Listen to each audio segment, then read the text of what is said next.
दोस्तों 2016 याद है आपको, जब पूरे भारत में एक नाम तूफान बनकर आया था। रिलायंस जियो, फ्री इंटरनेट, अनलिमिटेड कॉल्स और लोग ऐसे पागल हो गए थे जैसे लॉटरी लग गई हो।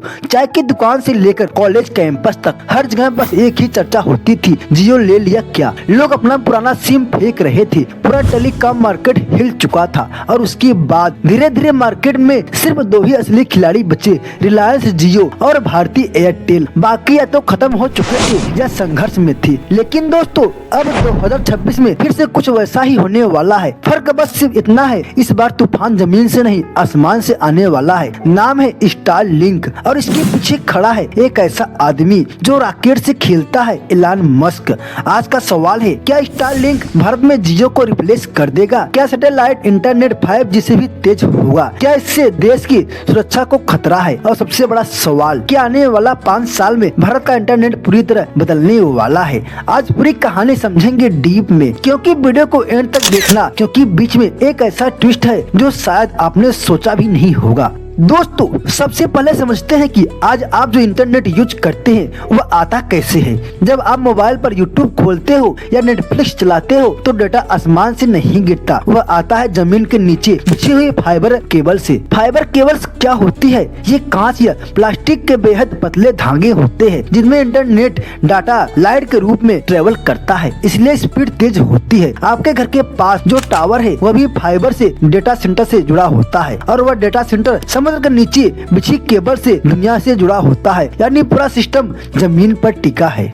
दोस्तों अब आते हैं स्टारलिंक पर। यह जमीन से नहीं सीधे आसमान से इंटरनेट भेजता है। आपके घर की छत पर एक डिश लगेगी, जो डिश ऊपर घूम रहे सैटेलाइट से सिग्नल देगी। ना टावर, ना फाइबर, ना केबल, सीधा स्पेस से इंटरनेट। सुनने में साइंस फिक्शन लगता है लेकिन ये हकीकत है। यहाँ असली खेल शुरू होता है। सबसे पहले सैटेलाइट इंटरनेट था, लेकिन वह जियो स्टेशनरी सैटेलाइट पर चलता था जो धरती से लगभग 36,000 किलोमीटर ऊपर घूमते थे। इतनी दूरी का मतलब लेटेंसी। आपने कुछ क्लिक किया, सिग्नल ऊपर गया, फिर वापस आया, आधा सेकेंड लग गया। ऑनलाइन गेमिंग भूल जाओ, video call, league, live stream, buffer. इसलिए सैटेलाइट हमेशा लास्ट ऑप्शन था। दोस्तों यही एंट्री होती है एलन मस्क की और उनकी कंपनी स्पेसएक्स। उन्होंने क्या किया? सैटेलाइट को 36,000 किलोमीटर से घटाकर सिर्फ 550 किलोमीटर पे ले आए। इसे कहते हैं लो अर्थ ऑर्बिट। अब सिग्नल को ऊपर नीचे जाने से कम समय लगा। लेटेंसी 600 मीटर पर सेकंड से घटकर 20 से 40 मीटर पर सेकंड हो गई, यानी लगभग ब्रॉडबैंड जितनी। और सबसे बड़ी बात, 9,000 प्लस सैटेलाइट का जाल। ये सैटेलाइट एक दूसरे से स्पेस में ही लेजर से बात करते हैं, मतलब डेटा हर बार जमीन पर आने की जरूरत नहीं पड़ती। यहीं से सैटेलाइट इंटरनेट पहली बार प्रैक्टिकल बना। 2021 स्टारलिंक ने भारत में प्री बुकिंग शुरू कर दी। 7,000 एडवांस, हजारों लोगों ने बुकिंग की, लेकिन सरकार बोली लाइसेंस कहाँ है? डिपार्टमेंट ऑफ टेलीकॉम ने चेतावनी दी, स्टारलिंक को पैसे रिफंड करने पड़े। यहाँ से कहानी में पॉलिटिक्स और बिजनेस का असली खेल शुरू हो गया। अब समझो असली कारण क्या था। स्पेक्ट्रम मतलब हवा में रेडियो वेव्स। भारत में नियम यह है कि स्पेक्ट्रम ऑक्शन में मिलेगा। 2022 में रिलायंस जियो 88,000 करोड़ रुपए और भारतीय एयरटेल 43,000 करोड़ रुपए इतना पैसा देकर स्पेक्ट्रम खरीदा था। अब अगर कोई कंपनी बिना ऑक्शन आए काम करे तो उन्हें क्या अच्छा लगेगा? लेकिन स्टारलिंक बोला, हम जमीन का स्पेक्ट्रम यूज ही नहीं कर रहे। सरकार के सामने बड़ा फैसला था। आखिरकार सैटेलाइट स्पेक्ट्रम को एक्शन से अलग रखने का फैसला लिया गया और यहीं से गेम पलट गया।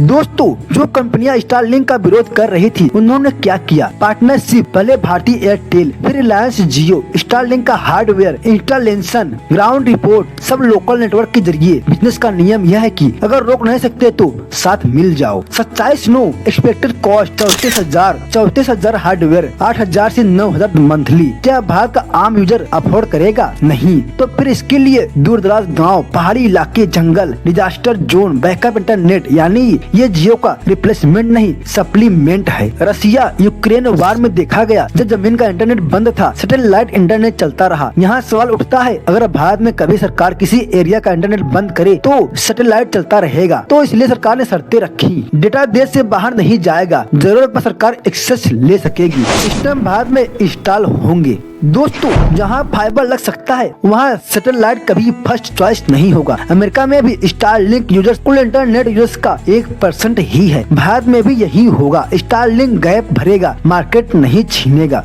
दोस्तों 2016 में जमीन से इंटरनेट क्रांति आई थी। 2026 में आसमान से टेक्नोलॉजी आ रही है। लेकिन याद रखो, टेक्नोलॉजी कभी दुश्मन नहीं होती, वह सिर्फ टूल होती है। असली सवाल यह है, भारत इसे कैसे इस्तेमाल करेगा। आपके हिसाब से क्या स्टारलिंक भारत में गेम चेंजर बनेगा या सिर्फ एक लिमिटेड सर्विस रहेगा? नीचे कमेंट में जरूर बताना। अगर वीडियो पसंद आए तो लाइक करो और हमारे चैनल को सब्सक्राइब करना मत भूलना। मिलते हैं अगले वीडियो में, तब तक के लिए जय हिंद।